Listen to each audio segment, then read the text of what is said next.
Thank you for being here. The last time this body conducted a hearing on this topic with these witnesses, or with any witnesses, with the Academies was more than 30 years ago. We're fortunate to have these three distinguished officers here today: Lieutenant General Stephen Gilland, U.S. Military Academy, Vice Admiral Yvette Davids of the Naval Academy, and Lieutenant General Tony Bauernfeind, sir. Bauernfeind. It's going to be a long day. Yeah. As this is the first meeting of the Personnel Subcommittee in the 119th Congress, let me begin by saying I look forward to working with you, Ranking Member Warren. Thank you for being here. As we continue the bipartisan tradition of the Armed Services Committee in developing the National Defense Authorization Act, nothing is more bipartisan than supporting our men and women in uniform and their families. This subcommittee has a long history of prioritizing the well-being and morale of our service members, and I'm eager to continue that work as new chairman. The military service academies are foundational to the successes of the Military Officer Corps. In many ways, the service academies establish the culture of their respected service.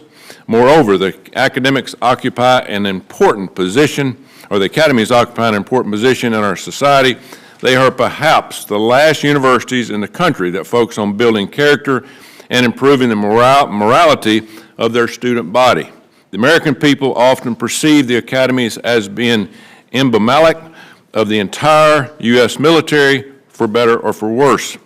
Over the last several years, the academies have lost sight in some areas of the fundamental reason for their existence, which is the commission officers with the education required by the respective military branches. All three academies have been sued for engaging in race-based affirmative action that is now prohibitive at every other university in the country.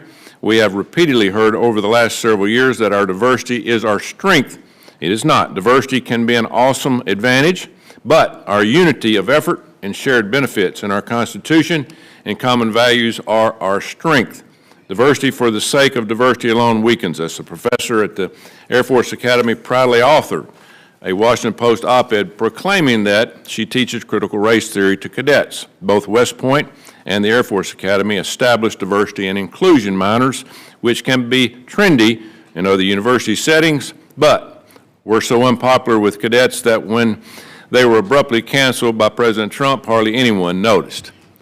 More importantly, any effort to teach our future leaders to judge or sort people by immutable characteristics like race runs counter to the Constitution and is devastating to good order and discipline. Last fall, the Naval Academy appropriately canceled a lecture after it was revealed that the speaker planned to use the opportunity to make a partisan political speech. But one must ask, why was this speaker invited in the first place? The academies must always remember that they were created in the first place. The American people devote tremendous resources to maintaining all of these institutions.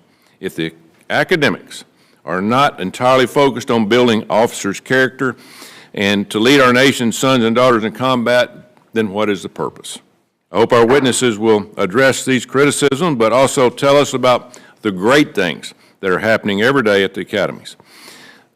The vast majority of the cadets and midshipmen, faculty and staff at the service academies are properly focused on the only mission that matters, which is defending our Constitution and the American people. I thank the witness for appearing here today, and I look forward to their testimony.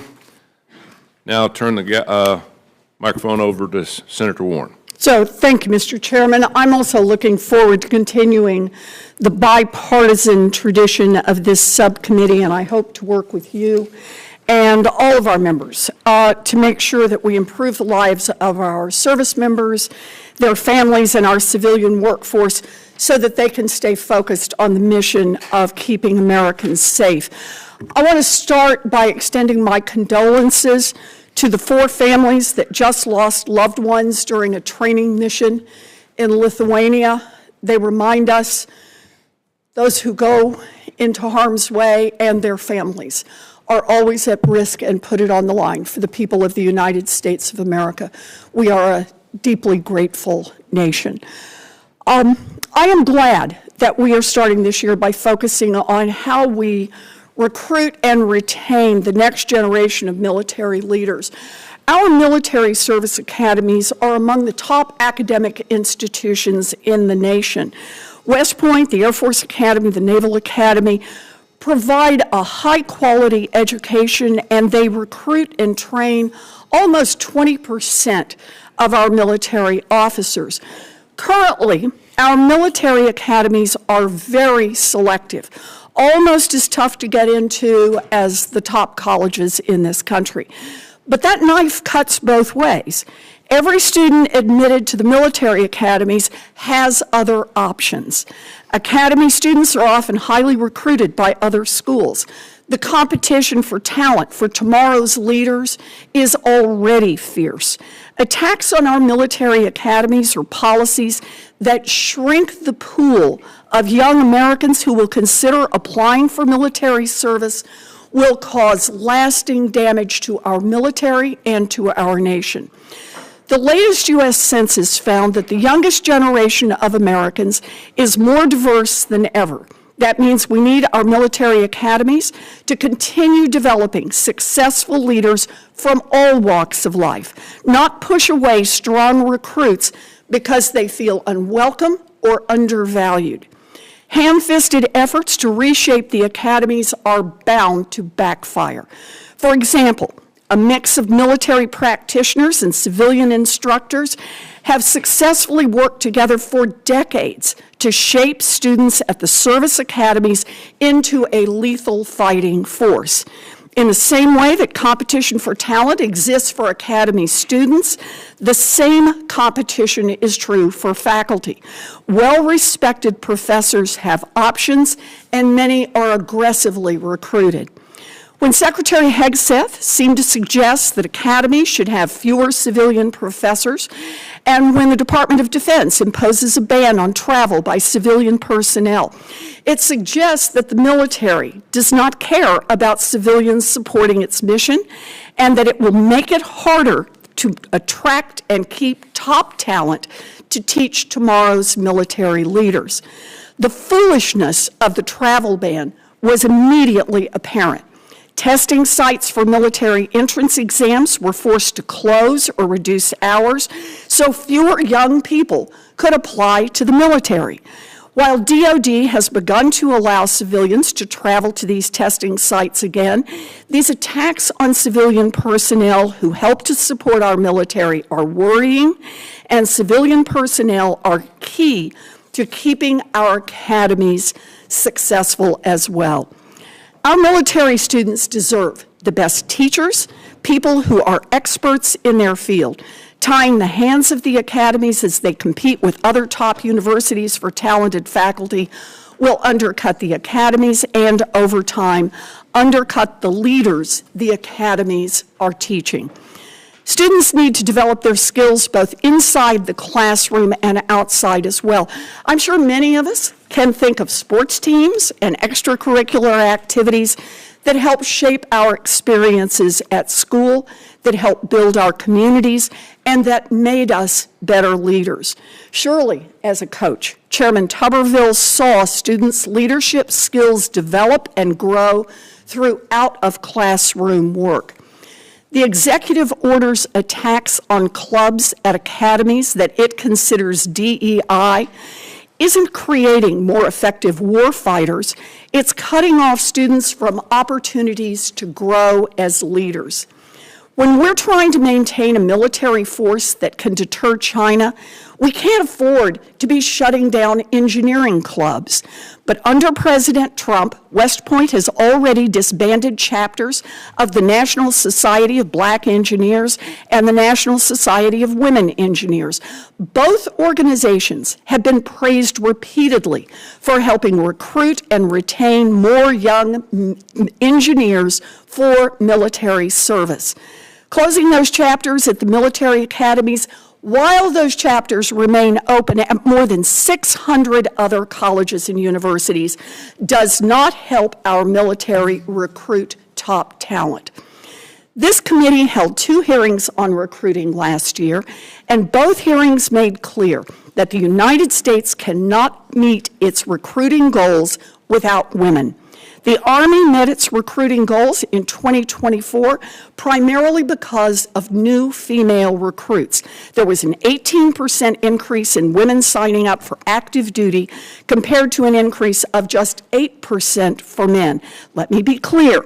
These women are not looking for a preference or a handout. They just want a chance to compete straight up.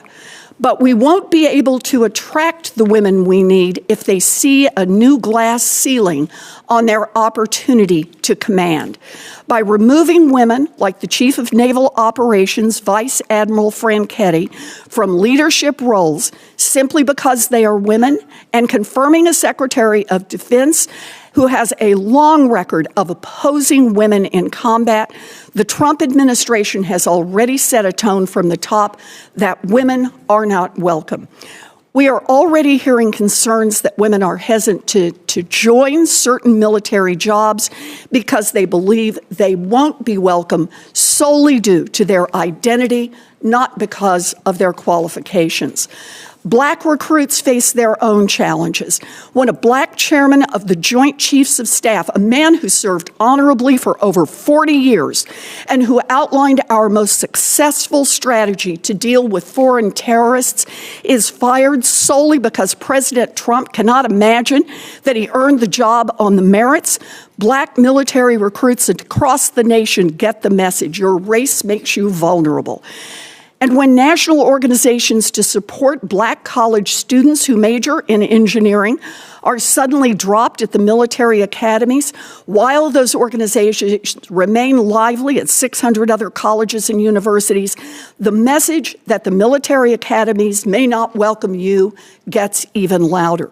Recruiting and retaining talent, including black and female talent, is a critical job for the future security of our nation. Pushing away more than half our future leaders is wildly self-destructive. Mr. Chairman, 24 alumni from West Point and the Naval Academy have written to me sharing their stories about what the academies mean to them and why they are concerned about the direction this administration wants to take them. I would like to enter those into the record for their letters and their testimony. Let me read from just one of them who wrote that these attacks on diversity are, quote, a direct affront to the principles upon which our military was built and a betrayal of the sacrifices made by generations of service members. Let those words sink in. A betrayal. We owe them better than that. I look forward to this hearing and hearing the testimony of the witnesses who are here today.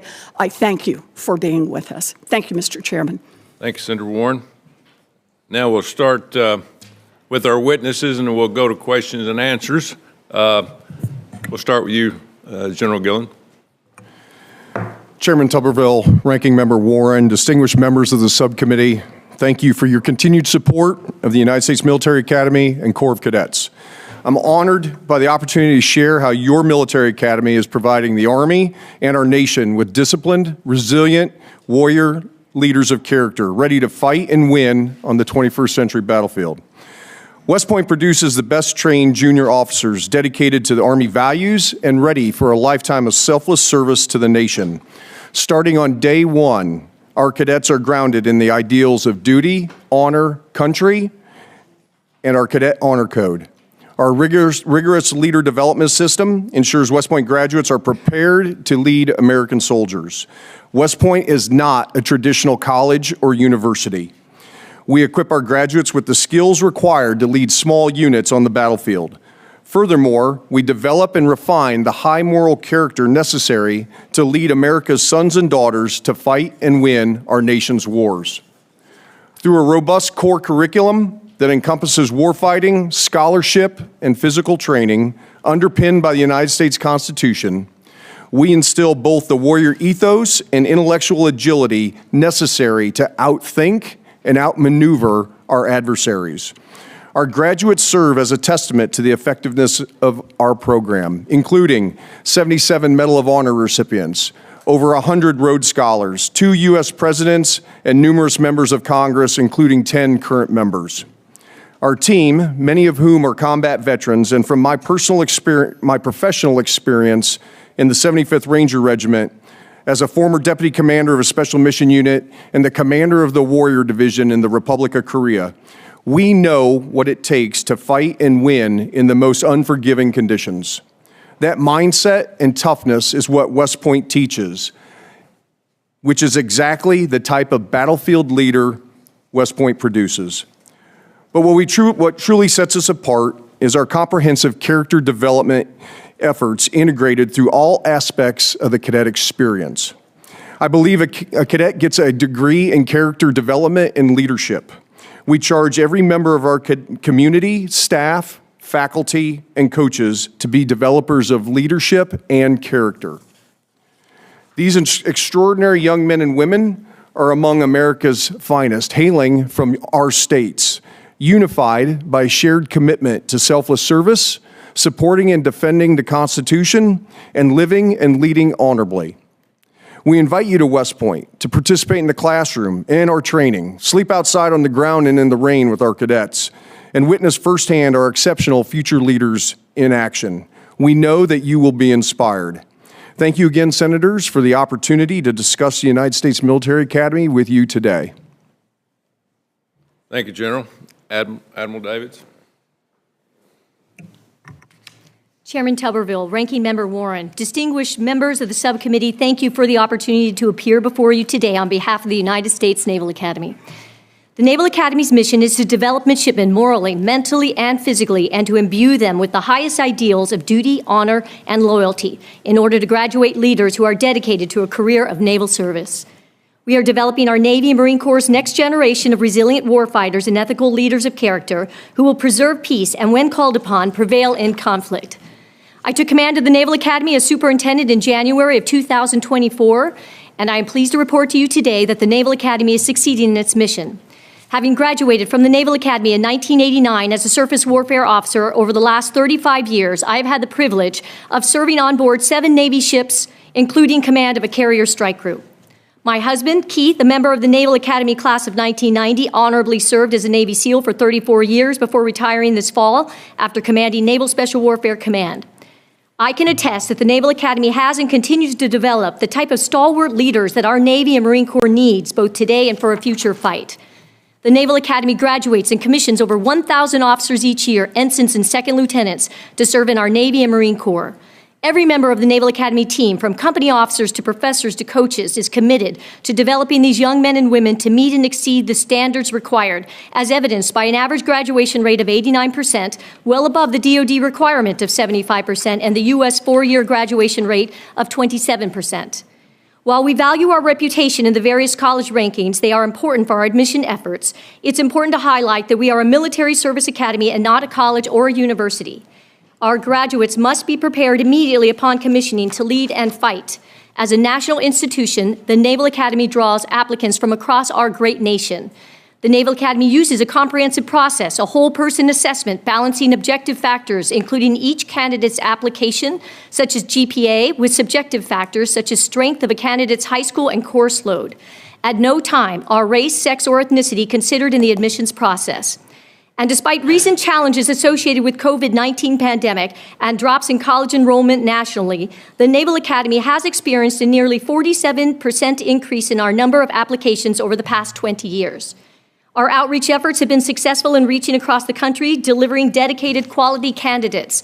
From the moment a midshipman swears their oath on induction day through the day they are commissioned, they undergo experiential leadership development, learning by doing as an integral aspect of their education and training. While our core academic program includes required courses in English, history, and government, it also includes an immense focus on leadership development and is heavily STEM-focused. Our graduates will serve on nuclear submarines, fly state-of-the-art aircraft, and command advanced warships. This technical foundation is an imperative. Our philosophy of education stresses attention to individual students by highly qualified faculty and staff members.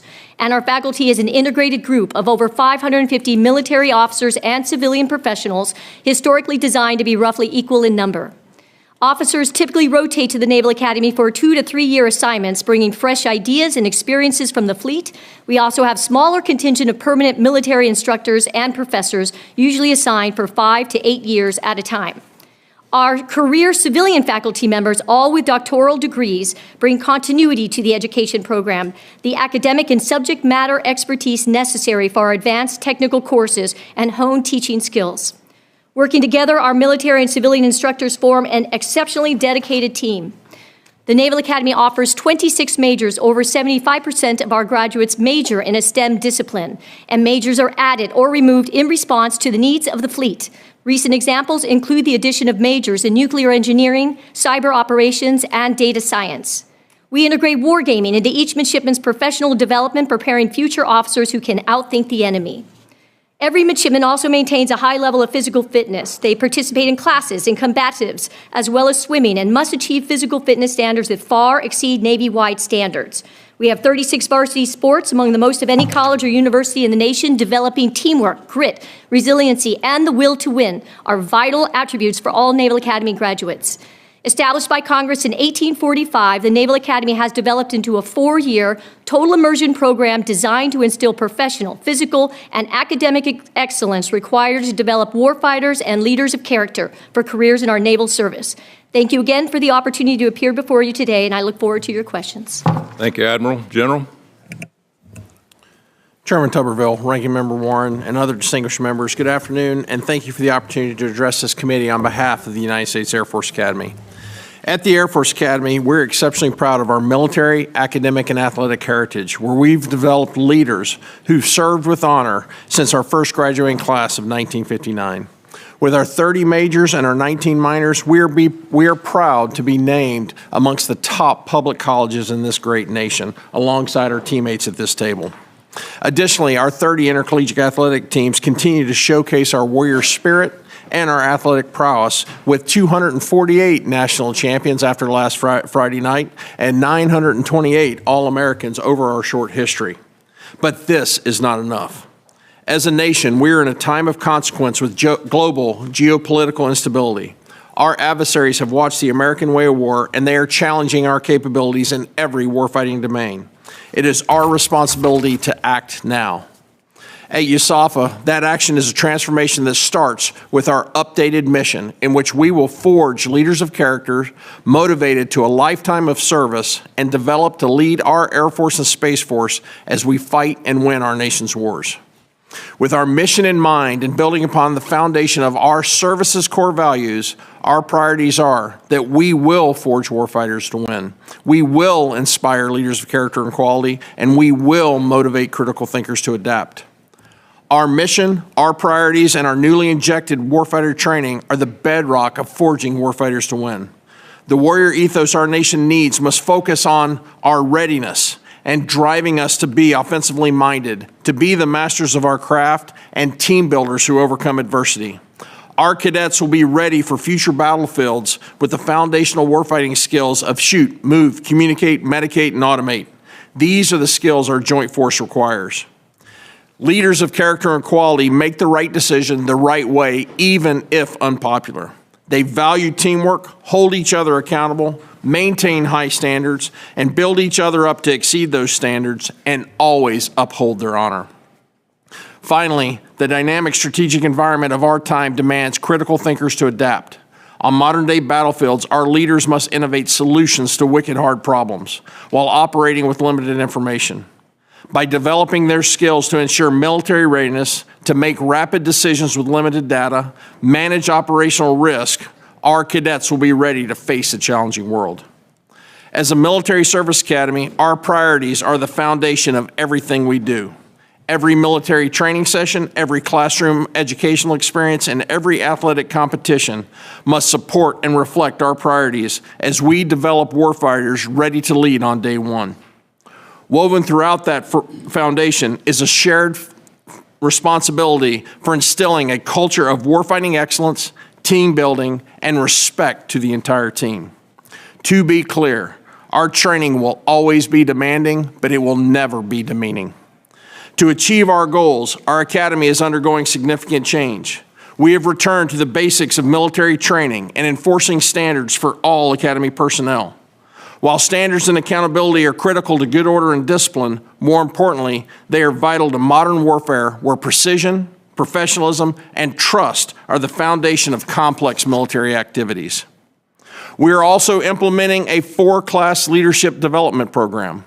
We are shifting away from an emphasis on stress-focused training during the freshman year to a comprehensive military-focused progressive training at the individual, team, and unit levels that spans the cadets' entire 47-month leadership and military development program.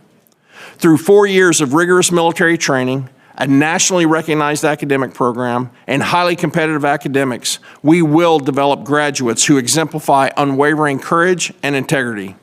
They will be prepared to lead in our Air Force and our Space Force, and they will be ready to lead lethal warfighting teams to deter our adversaries, and should deterrence fail, fight and win our nation's wars. Our path is clear. We must forge warfighters to win. We must inspire leaders of character and quality, and we must motivate critical thinkers to adapt, all to ensure that we deliver the decisive advantage over our adversaries. Our nation deserves nothing less. I look forward to your questions and sharing more about the incredible Air Force Academy. Thank you. Thank you, General. And we'll start with a few questions. I'd just like to say something. I coached for 40 years and recruited all over this country, and I did lose recruits to each one of your academies, and it never bothered me because I knew the direction they were headed, and they were going to a different team. And all three of you said something about team. And that's what you are. Your entire academy is a team. You're all together in one. You know, when you're at a university, you have academic, athletic teams and all that, but you are a unique situation. I want to thank you for what y'all do, because you're the tip of the spear for the future of our country, the leadership that you're going to build. So thank you for those opening statements. And let's just talk about some of the inner workings of what y'all do. You know, in the last 30 years, the composition and the role of the faculties at each of your institutions has changed significantly. Everything changes. You know, so I want to ask each one of you to answer these questions. How has the military-civilian mix of your faculties changed over that time? General, start with you. Senator, our civilian faculty, we call it a blend of excellence. Our force structure has uniform members, 74% of the faculty, and then the force structure allows 26% for civilian faculty.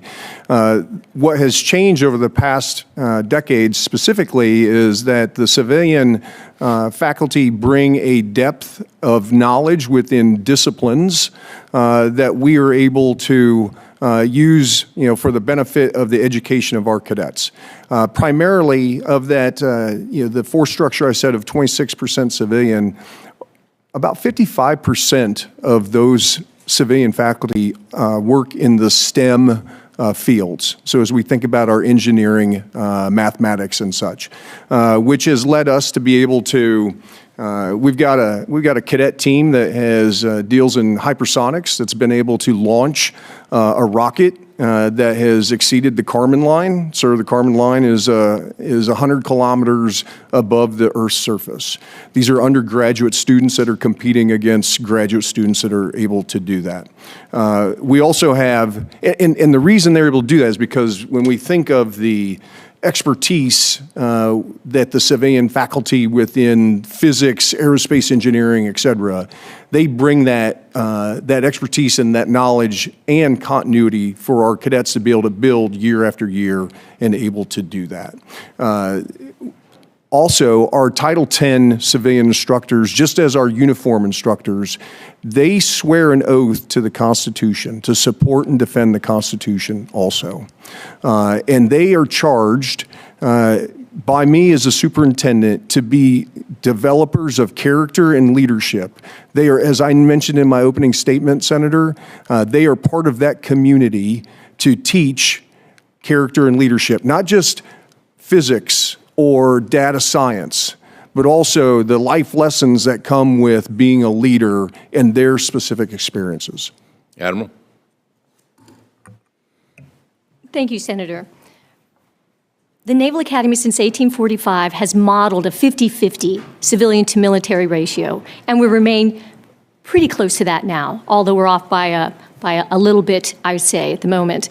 Our civilians, very similar to the answer that you just got, bring such an incredible depth. They tend to stay for 30 years or longer. So they bring this longevity and continuity that we need at the Academy that balances the military personnel that either rotate in and out about 3 to 5 years or so, or complement our permanent military instructors and permanent military professors that will stay for a little bit longer, about 5 to 8 years in time until statutory retirement for some of them. But it's the military and the teamwork that they've got with the civilian group that really makes this robust, STEM-heavy curriculum work. For us, similarly, they inspire our midshipmen, they provide that continuity, but more importantly, I think, the civilians in particular provide this technical expertise that allows us to change and develop in the STEM areas that we need to for the longevity of the time and to keep up with these incredible midshipmen that are coming in and need to be more technically advanced. And so the balance that they have is really important to us. We value them working together as this incredible team. It seems to have worked very well in our case, and we're making terrific officers because of this and warfighters. And I'd say that every single one of them, if you're part of the Naval Academy, are very much a part of developing these midshipmen into the warfighters, into the leaders of character that they need to be, and thus we have this 50-50 mix. General. Senator Tuberville, over time, the Air Force Academy, from when I was a cadet in the early 90s, was very few civilian, and we have now migrated to approximately 38 to 40% of civilian faculty as in our cadet-facing instruction as it comes forward. And as I, in my first 7 months, I have assessed, is the two most important things that we provide our future leaders are two things. One is subject matter expertise, to challenge them, to educate them, to develop those critical thinking skills, but also operationally relevant experience. So as we develop them as future warrior leaders, being able to connect with them, to teach them what it means to serve inside our military as that goes forward. And we benefit from that capability from our military instructors as that moves forward, as well as a good portion of our civilian instructors, many of which are veterans themselves before they have become civilian instructors and faculty members as that develops. Thank you. Thank you. Senator Warren. Thank you, Mr. Chairman. I'm going to pick up on where you were. You know, we've been talking about the military academies are charged with training the next generation of leaders. And together, the three of you train about 1 out of every 5 of our military officers. The military spends millions of dollars, many, many years to train our helicopter pilots and our combat leaders, and for a few, the chiefs of staff that we end up with. But the Trump administration is undermining those investments by tilting at windmills named DEI. In less than 3 months, the administration has canceled student engineering clubs and purged curricula based on clumsy keyword searches. The administration sends a strong signal that not everyone is welcome in our military. So today I want to dig in on how you all think about your mission to develop the leaders who will keep our military strong. Lieutenant General Bauernfeind, do you consider academic and leadership potential in the admissions process so that we can develop the next generation of military officers who will take on the toughest jobs? Senator Warren, yes, we do absolutely in our admissions process consider leadership in our admissions process and through their 47-month leadership development program. Good. And yeah, make sure it's on. It's just we're not getting much sound here. And General Gilland, same answer, yes? And Admiral Davids? Yes, ma'am, considered in the admissions process. Good. So you all admit cadets and midshipmen based on their academic and their leadership potential. Then it's your job to turn that potential into reality. So let's talk about where students develop those skills. One place, obviously, is the classroom. That's one of the reasons, as you have already described, that students learn from both academic experts and practitioners in the field. Military practitioners obviously have valuable experiences to share with students, but the academies also need the best teachers for physics and cybersecurity and electrical engineering and much, much more. The Department of Defense has recognized this, including in a 1993 report calling on the service academies to integrate more civilian faculty so that, quote, the faculties can act in unity but not identically, a blend of excellence. Vice Admiral Davids, does learning from both military and civilian instructors help your students develop the skills they need to become part of a lethal fighting force? Thank you, Senator. Absolutely. They learn from both our military and our civilian. It is one team to be able to develop these midshipmen, and they are all in on doing that. So I'm really impressed. Good. And General Bauernfeld? Fine. General Bauernfeind, ma'am. Bauernfeind. Yes, Senator Warren. Yes, we value our faculty as it comes forward, as it brings forward for the two aspects as mentioned before, bringing forward that subject matter expertise and that operationally relevant experience to both educate and develop future leaders. And General Gilland, are you in agreement with your colleagues here? Yes, Senator. Good.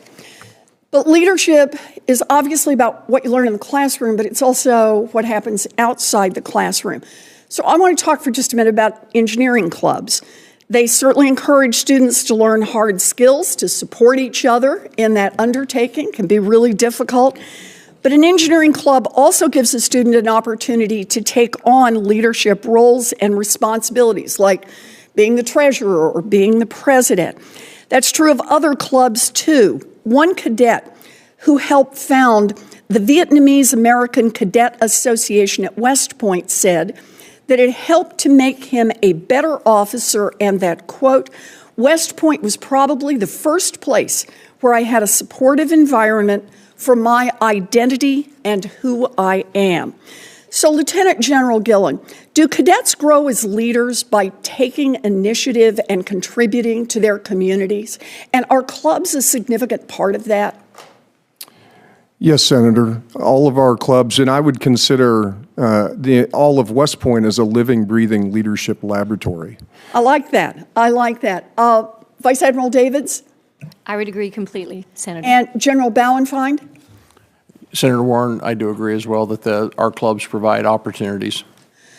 So I'm concerned because currently the administration is rolling out executive orders that have led to dismantling clubs that have been around for decades and that have successfully supported students at the service academies. Those leadership opportunities remain available in more than 600 colleges and universities around the country. Banning those clubs just at our military academies does not make it easier to recruit the best and the brightest. The Trump administration's ham-fisted attacks on the service academies undermine our ability to recruit and to train talented young people who will become a critical part of our lethal fighting force. I think that is bad for our cadets and it is bad for our national security. Thank you for being here. And we apologize for moving in and out. We've got votes going on at the same time. So this is not a comment on what anyone has to say. We just have to play a little bit of tag here. Senator Reid, I understand. Yeah, he hasn't even sat down yet. Senator Reid, you're up next. Well, thank you all for your testimony and for your service. And my experience, which has some connection to the academies, is that there are places which build character and also critical thinking. The character is understanding that you must do the harder right rather than the easier wrong. But the critical thinking is absolutely important because today we're in a multidimensional scheme of warfare. We have accelerating technology. We have contested supply lines. The young graduates are going into a much more complicated world than I went into. With Admiral Davids, can you talk about the process that your faculty and dean go through when determining the curriculum for your students? Thank you, Senator. We have a really robust curriculum. It includes everything that you might need to make a great officer, and having just come from the fleet, I can attest to that. It's got English, it's got government, it's got leadership, it's got STEM heavy to help develop them and ready them in order to be ready to be these incredible officers out in the fleet on day one, sir. Thank you, ma'am. General Gilland, please.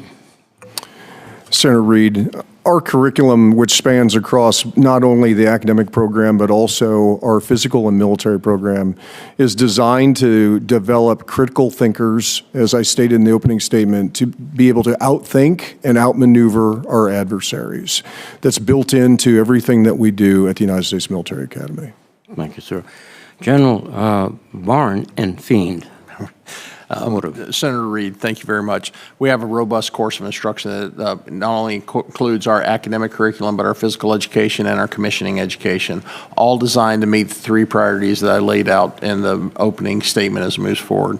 And we have a very dynamic curriculum for all, because in our connection with our Air Force Major Commands and our Space Force Field Comms, we are responsive to not only the requirements of the fielded forces, but also the direction we received from the Secretary of the Air Force, as an example, to graduate more of our future leaders focused on STEM degrees, as the way of future warfare is going to rely heavily on that STEM education as it moves forward.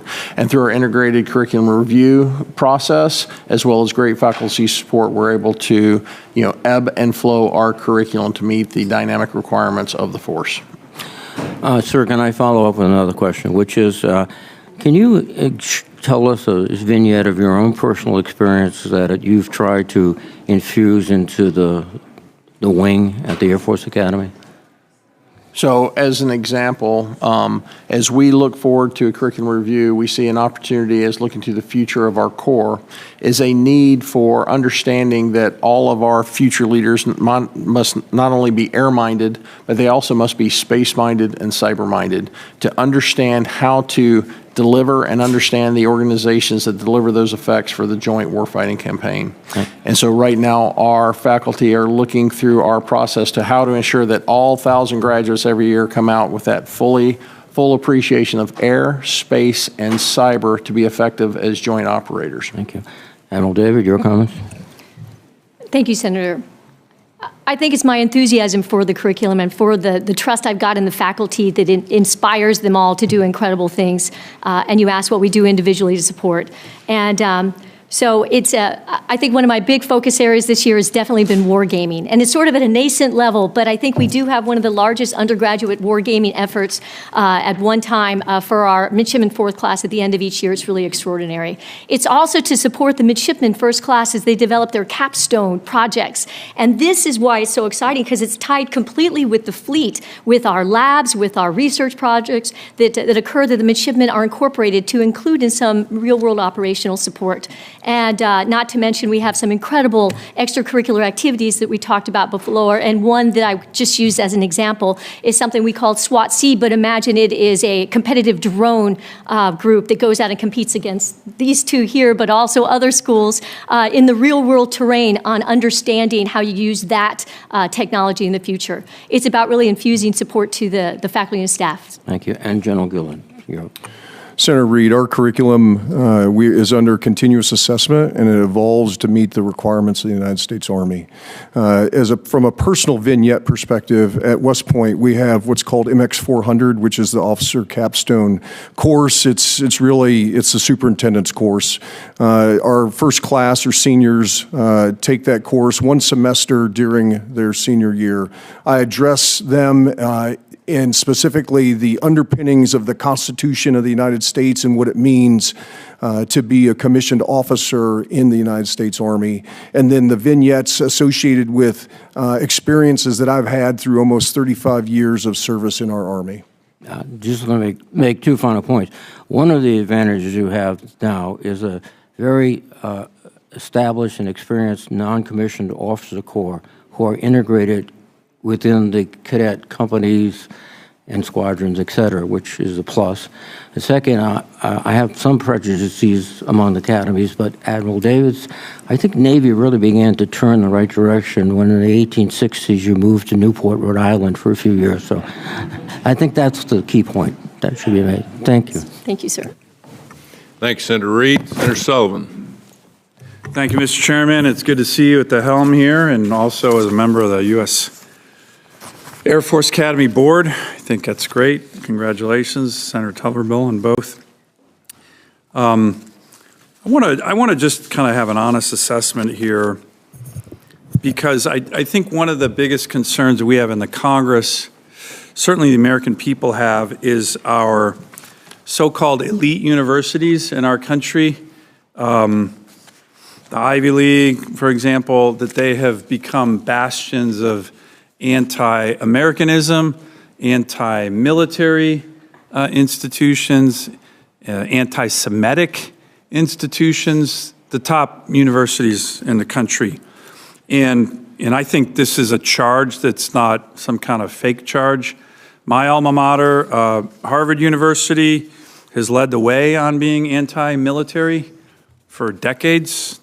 They still are, in my view, in many ways. They don't respect the service of people in our military. I had an experience that I wrote about in the Wall Street Journal just last year when I visited Harvard.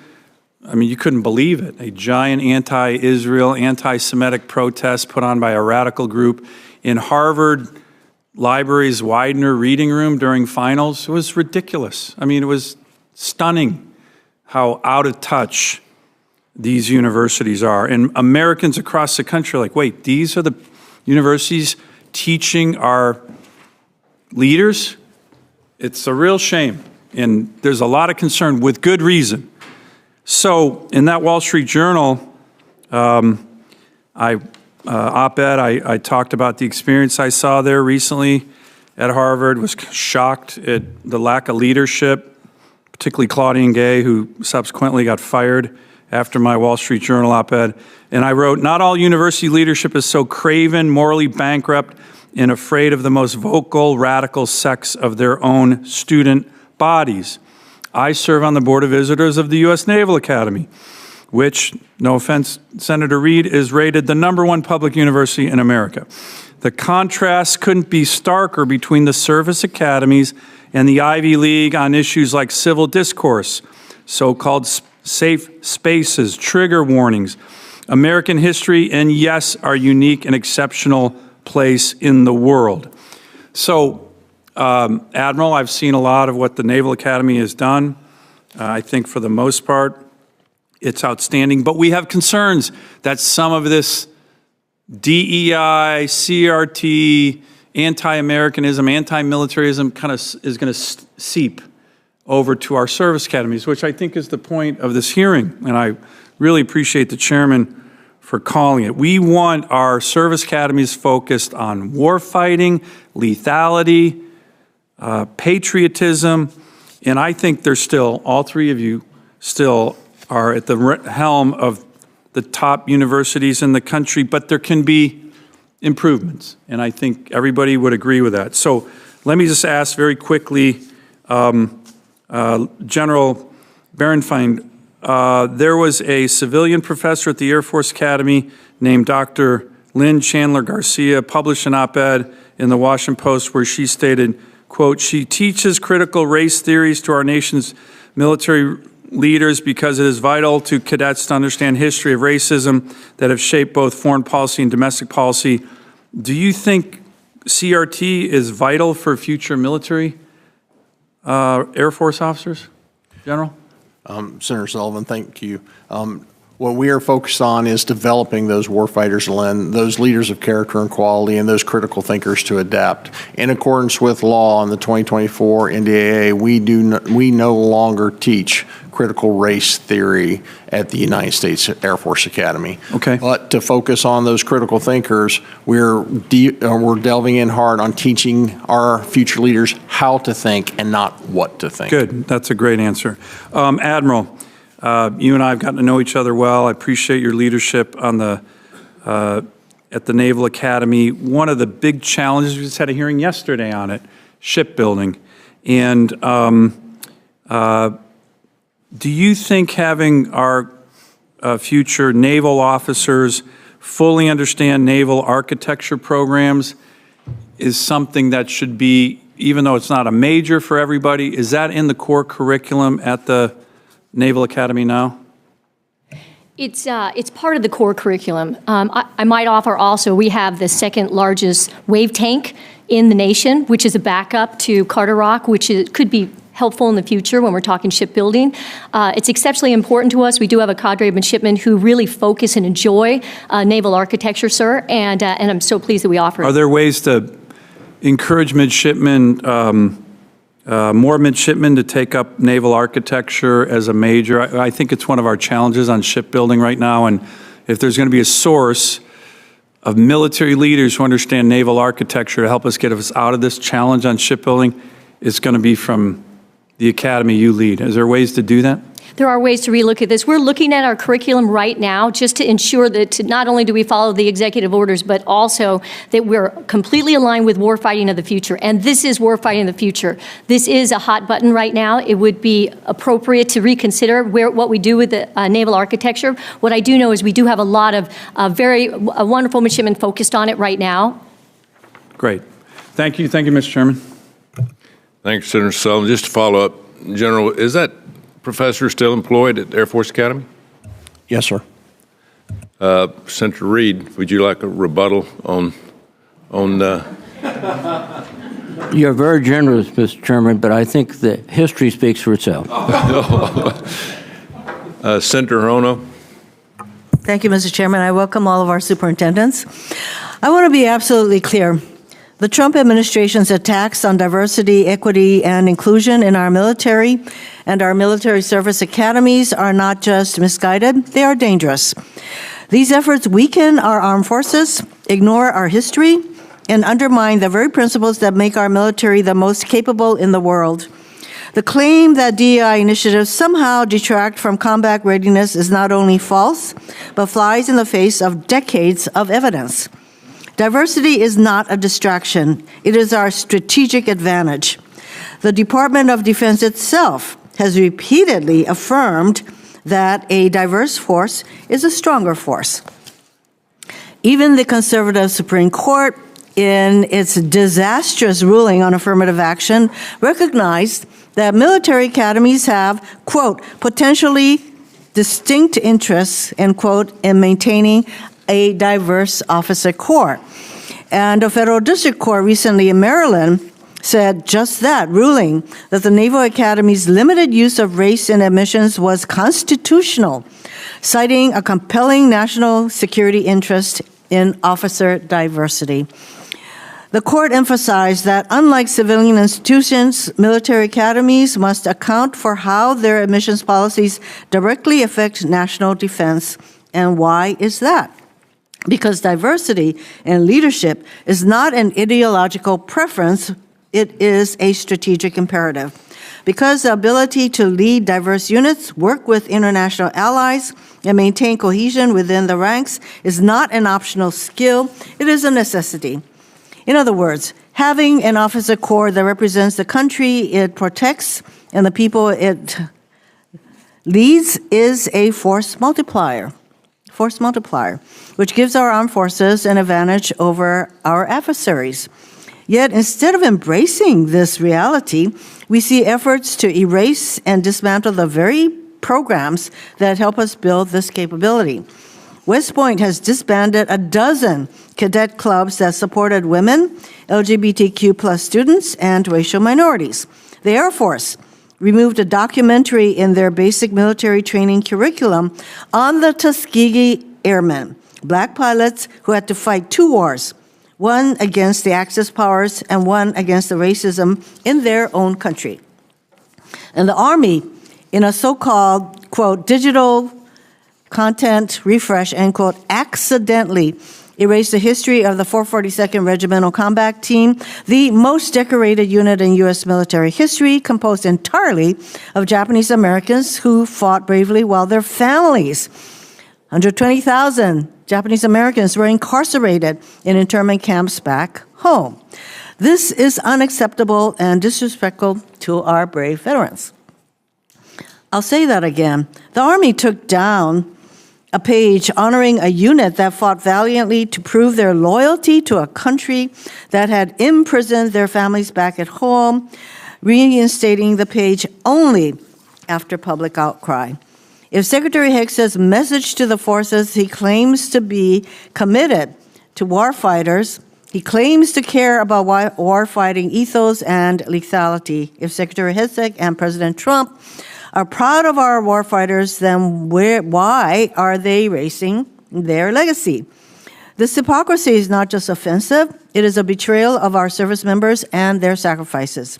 It is no coincidence that the same voices attacking DEI today are the ones who stood silent when women in the military were fighting for equal opportunities, when LGBTQ plus service members were forced to hide who they were, and when racial minorities were systematically denied leadership opportunities. This is not about merit. It is about rolling back progress under the guise of readiness and lethality. Our military academies are supposed to be developing leaders of character. You all testified to that. Leaders who can navigate the complex global challenges of the 21st century, not just fire weapons or fly a plane. Leaders who can foster trust and cohesion with diverse units, who can engage with international allies, and who can uphold the values of democracy and equality that we send them to defend. The Department of Defense itself has argued that diverse leadership is a, quote, national security imperative, end quote. Yet we are watching as this administration systematically dismantles every effort to ensure that our officer corps reflect the America it serves. This is not just a political talking point, it is a strategic failure in the making. To the superintendents and leaders here today, you oversee the comprehensive training and education of our future military leaders. You are responsible for ensuring that our armed forces remain the best in the world, not just in combat effectiveness, but in leadership, character, cohesion. I urge you to stand firm. Do not allow anti-DEI policies to undermine the very fabric of our national security. Do not allow President Trump and Secretary Hegseth to erase history by dividing what we know to be facially true. The strength and future of our military depends on it. Mr. Chairman, I would like to include in the record of this hearing this list of words that the New York Times printed as words that are disappearing in the new Trump administration, and there are words like biases, diverse groups, equal opportunity, immigrants, injustice, victims, women, females, blacks. 3 pages worth of words that are no longer welcome in this administration. I would like this list to be included in the record of this hearing. So entered. Thank you. Thank you, Mr. Chair. Thank you, Senator Ono. Senator Scott? General Gilland, is the Army-Navy game important? Senator Scott, it's great to see you again. The Army-Navy game is important. Absolutely, sir. It'd be really disappointing if you ever lost, right? We are disappointed, but we will also come back. Did you go to the game? Yes, sir. Do you remember the score? I do, sir. What was it? Yeah. I try to put that behind me, sir, but yes. Okay. But the Navy, you think it's really, really, really important game, isn't it? Exceptionally, especially this year, sir. Oh, go Navy. Thank you guys for what you're doing. Thank each of you for what you're doing. So first off, who's responsible for your faculty? I mean, who's responsible for the mission? Start with General. Senator Scott, I am. Okay. Admiral. I'm as well, sir. So you're responsible for your faculty, right? Yes, Senator. Okay. How is your faculty chosen?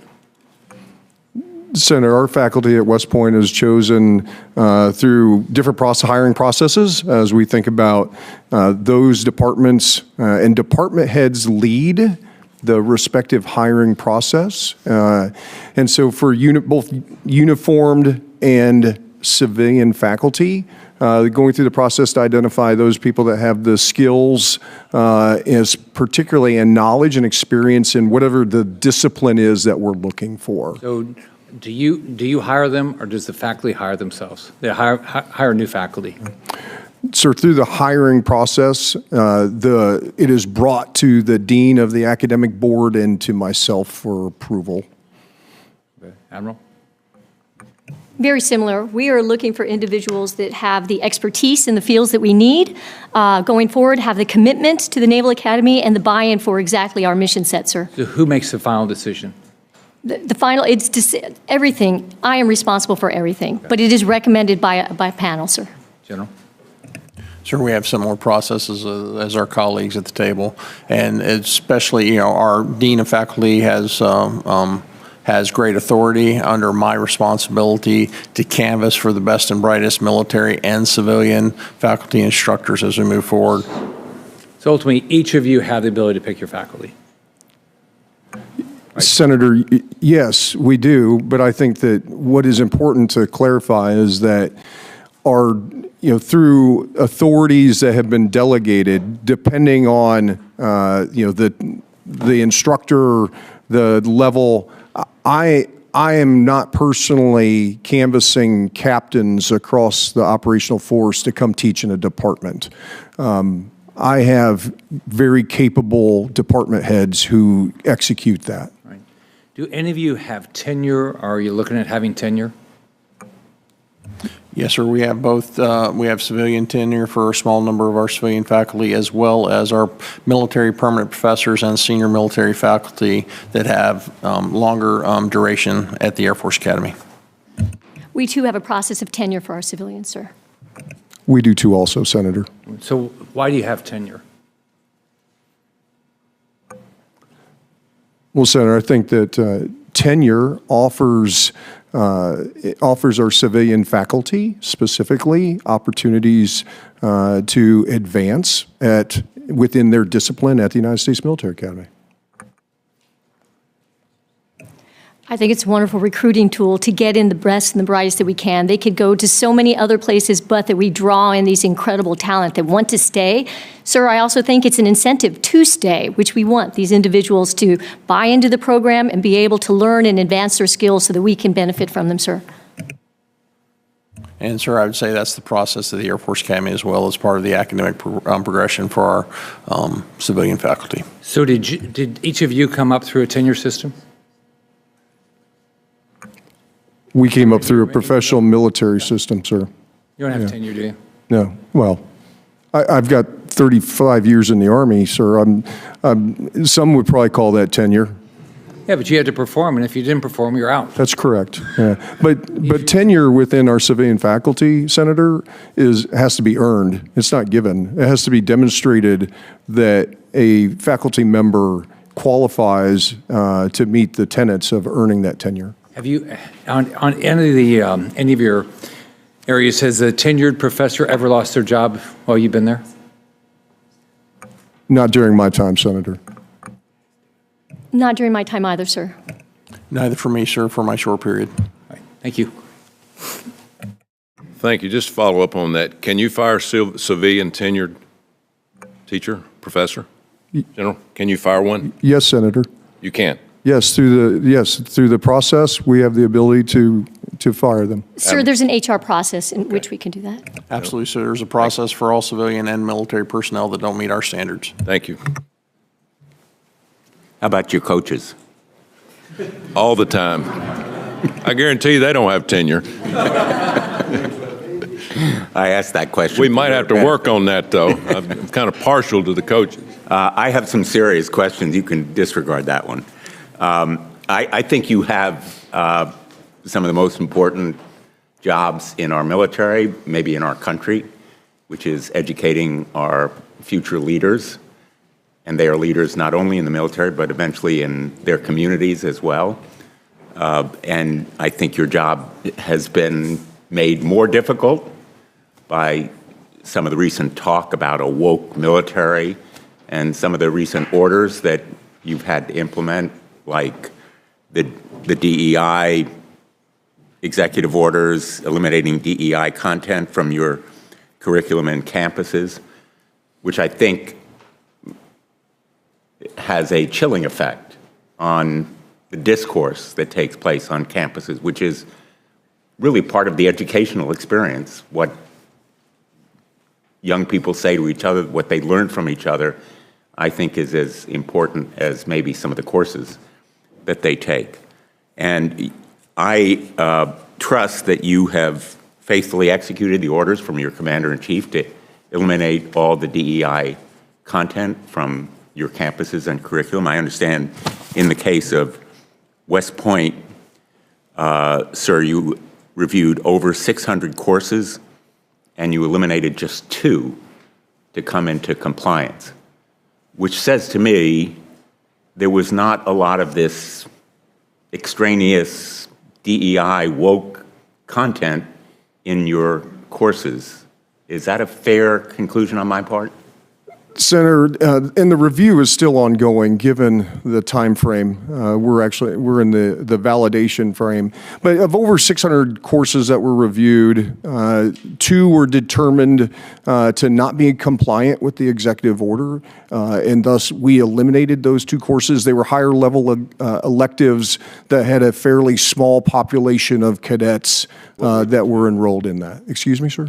What were the 2 courses that? Sir, one was a history course and the other was an English course.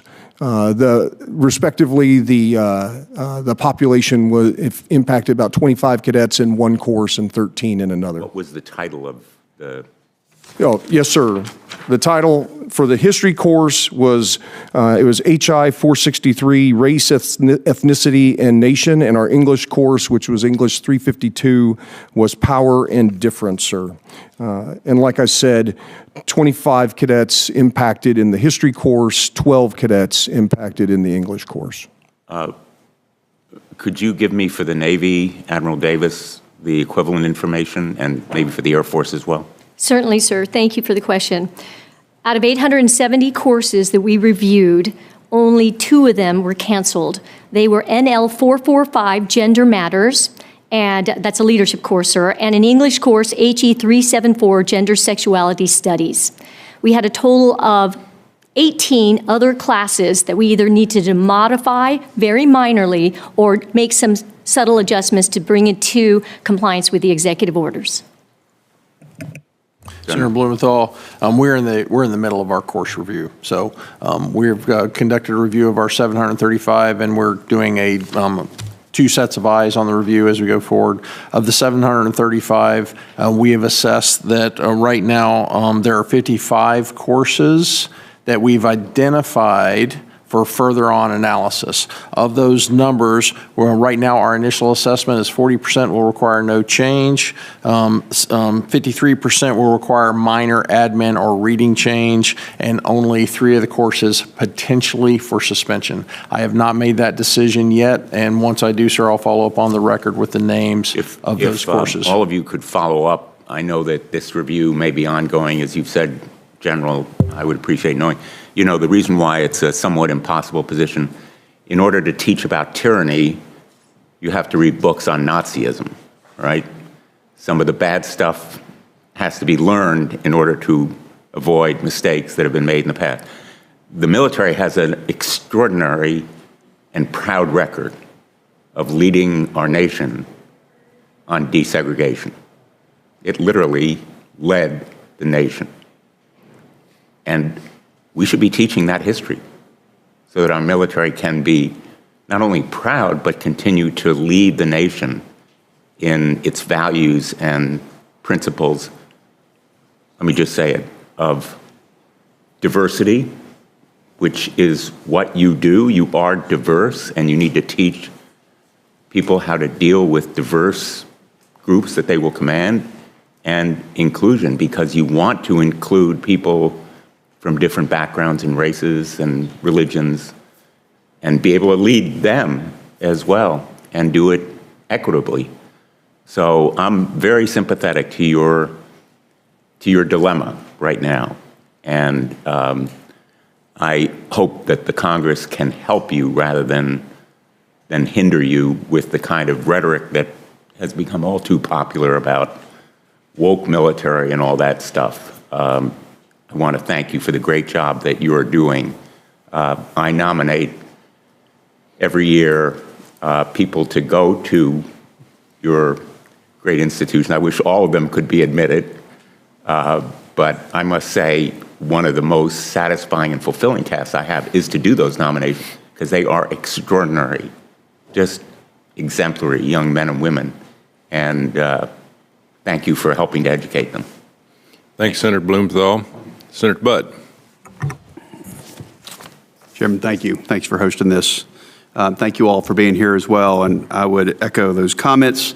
It's one of our highlights. It gives us great hope in our country every December when we gather as a large panel somewhere in North Carolina to review applicants and candidates. It's one of the highlights from my time in the House and also here in the Senate. Let me ask about the concept of the military being a great leveler, and I believe that it is. So for decades, the U.S. military, it's been the strongest representation of the very best of our country. Americans from all backgrounds must continue to be evaluated and promoted based on their merit, encompassing their character, their commitment, their ability, and their courage. So, General Gilland, and if I could ask all of you when I ask you the questions, just to keep your answers concise.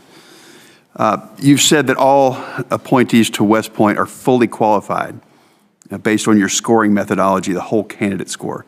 So what's the lowest that an applicant can score and still be deemed highly qualified?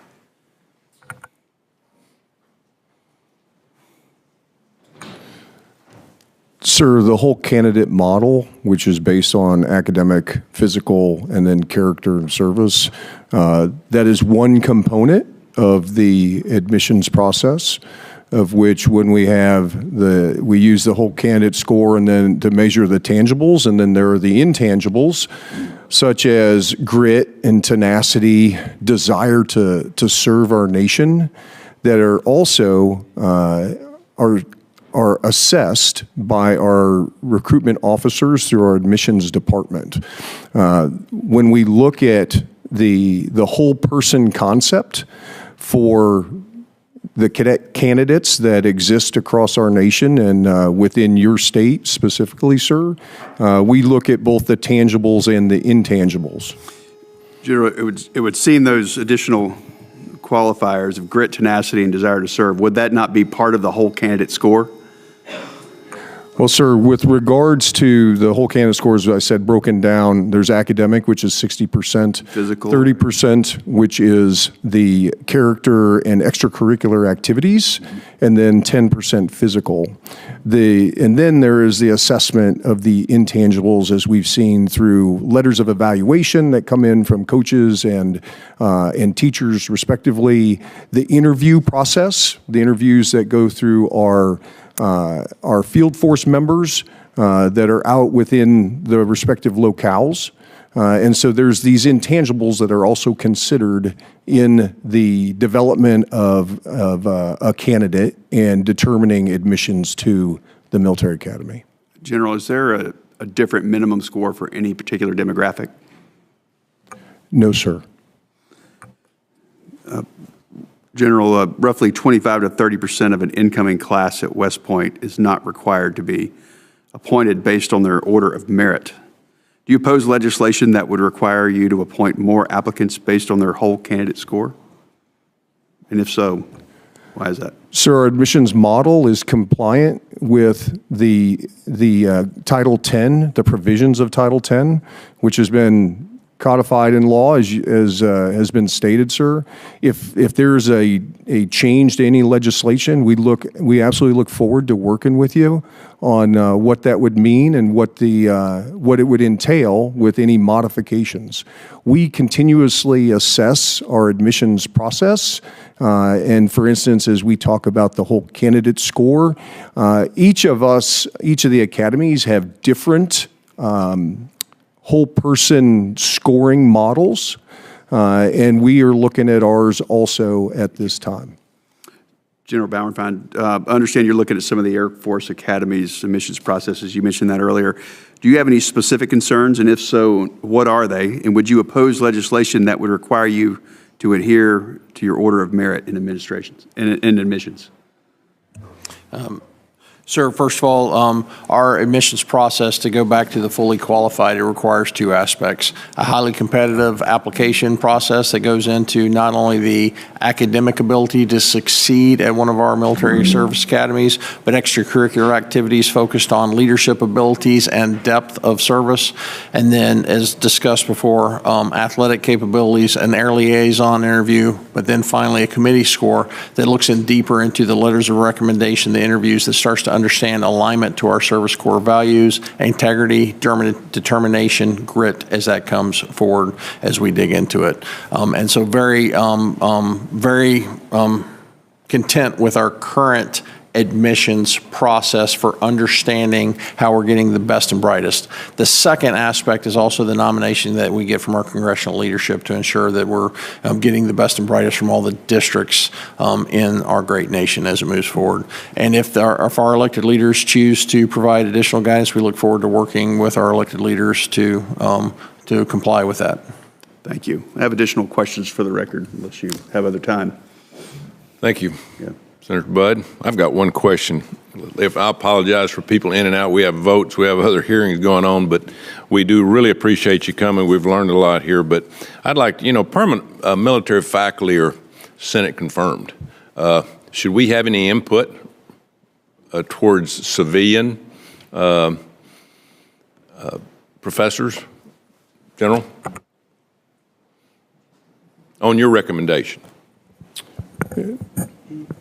So I think that when we look at the confirmation of our permanent faculty, which is a fairly small number, I would have to, we make that recommendation to you as Congress. With regards to our civilian faculty, I think it just even with their swearing to the oath, an oath to the Constitution of the United States, I would ask I'd have to go back and ask about from a civilian hiring practices, because the civilian hiring practices and regulations that govern that are different than from our uniformed members. Admiral? Very similar, except that I would say that at the Naval Academy, we have a proven formula that works, sir. And that includes these incredible civilian faculty that are charged to support everything that we do there. They're completely in our mission, and they complement the military aspect of our faculty as well, sir. So when I say proven, I say that 89% graduation rate at the United States Naval Academy, and a great deal of that is because the incredible coaches, mentors, faculty, and staff that we have there all focused on that mission set, sir. Thank you. General? Sir, I'm very comfortable under my authorities picking the civilian faculty for our force as we go forward. But if our elected leaders want to have a voice in that, I'm also very comfortable working with our elected leaders to detail a process that enables us to move through that process quickly. Senator Budd, we got time for one more question if you want to throw it out. Admiral Davids, how often does the U.S. Naval Academy deviate from the order of merit list when you're permitted to do so? Sir, we have an incredible system, tried and true. No race, sex, or ethnicity goals associated with this. No race, sex, or ethnicity whatsoever governed in the acceptance of who we actually take in. So we have congressional nominations, as you know, and the qualified alternates list, which is by order of merit. And then once we have offered up the ability to provide opportunities to every district, then we can include our military nominations process as well. And then what you're talking about, sir, is the additional qualified individuals there. It comes to about 250 individuals or so. Those individuals are identified also by a whole person multiple and an incredibly active and robust admission staff of 22 members that go through both similar to them, both objective and subjective insights into each individual record, and in some cases, individuals don't score very well in an imperfect system, which is the whole person multiple, and they're able to offer up some certain individuals, and that would be in that particular area you're talking about. We're looking for leaders of character. We're looking for gems out there that are going to be proven that not only that can they succeed at the Naval Academy, but they have a propensity and to serve for their nation, for the Navy or the Marine Corps. That's what we're looking for, sir. Well, thank you very much. If this subcommittee reached out for data on the class of 2028, I guess matriculating in 2024, would you be willing to provide that for the subcommittee? Certainly, sir. Thank you very much. Chairman. Thank you, Senator Budd. I'd be remiss if I didn't bring something up about sports, and I'd like to get each one of your thoughts about this. I've always felt that playing sports was invaluable to leadership development. Many of the cadets and midshipmen at your institutions are athletes participating on the various Academy sports teams. They represent the best of your institutions and our country.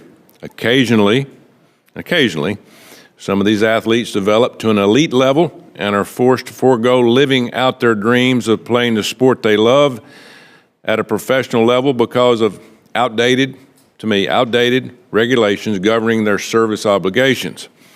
I'd like to see this year's NDAA reflect a serious commitment to these outstanding individuals. When appropriate, these cadets and midshipmen should graduate and commission with their classes and defer their service obligation until their professional sports playing careers are complete. These would be commissioned officers in our armed services, subject to the same rules and regulations as their peers, while at the same time providing valuable exposure and increased visibility to the academics while they play sports at the highest level.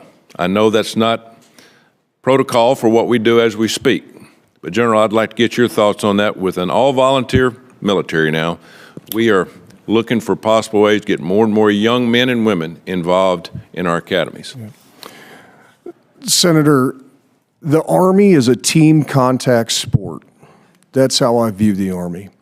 And those young men and women that are coming into the Army, regardless of their background and upbringing, better be prepared to get involved in a team contact sport, because that's what you all as the citizens of our nation ask of us. As a result, when we think through, the development of leaders of character, I'm looking for I may not be the best player, because numbers don't always define somebody's potential.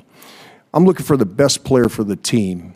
And for those individuals that have the elite capability to pursue professional sports, I absolutely support.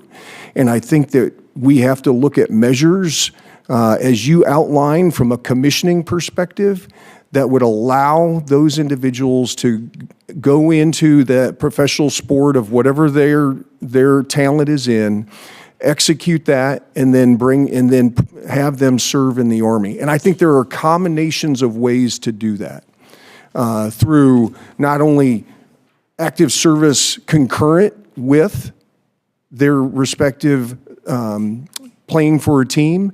Of course, there are different things that have to go with that, with moving them around and such if they're traded, or there's the deferral of the respective active duty service obligation that they have. But I think that it results in multiple benefits, not only to each of our academies, but I think it benefits our services also through deliberate outreach and engagement that we would ask of those talented individuals. Thank you. Admiral? Sir, when I was a midshipman 4th class, Napoleon McCallum was my upper class. The original Admiral, David Robinson, was also an upper class.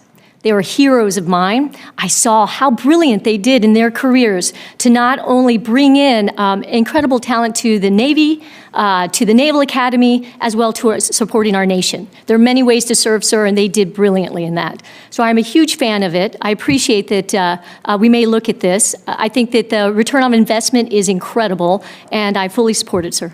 Thank you. General? Senator Tuberville, I also, as a freshman, looked up to one Chad Hennings, a monster of a football player. Big old boy. Yes, sir. Yeah. And benefited greatly. He also, during that time, his value was not only was he an amazing football player, but he also went out and served and flew combat operations in Desert Storm during that time, bringing both of that media value, that recruiting value to bear, the service and the professional capabilities. And I believe where the NDAA is now, by giving us an opportunity for 3 per year, is a great opportunity for us to pick those truly elite athletes that can go on to that next level. As a data point, over the last 5 years, we've had 20 Air Force Academy cadets, 22, that have moved forward into professional sports. 13 met their first seasons and unfortunately were not able to continue, and they came back to active duty, and 9 are continuing. And over that time, that 2 to 3 is, I think, an opportunity for us to continue to go forward. I would also ask, sir, as we have this conversation for Pro Sports, to have a fulsome conversation of the impact of the transfer portal on our military service academies and how that is taking young men and women away from service to the nation until they've had an opportunity to blossom as leaders. Yeah, well, that's a great point. And I look forward to visiting with all 3 of you about this before our NDAA is put together this June.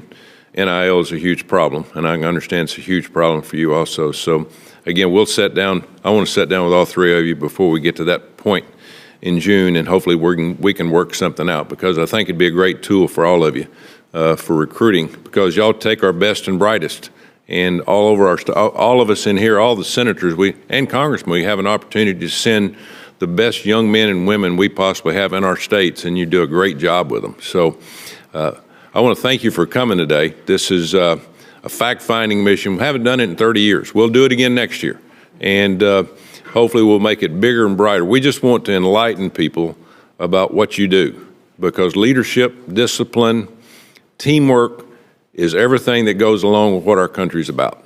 And again, it's so important. We can't really do this enough, but thanks again for what you do, how you do it, and tell all of your cadets and midshipmen that we're for them. And I look forward to being on the Board of Visitors at the Air Force Academy this year and visiting with you. And again, you're our future, and we hope you use our young people at your convenience, but also give them the best and brightest future they can possibly get, because we're going to go as a country as how they go. So thanks again, and this has been a good hearing, and this hearing is adjourned. Thank you.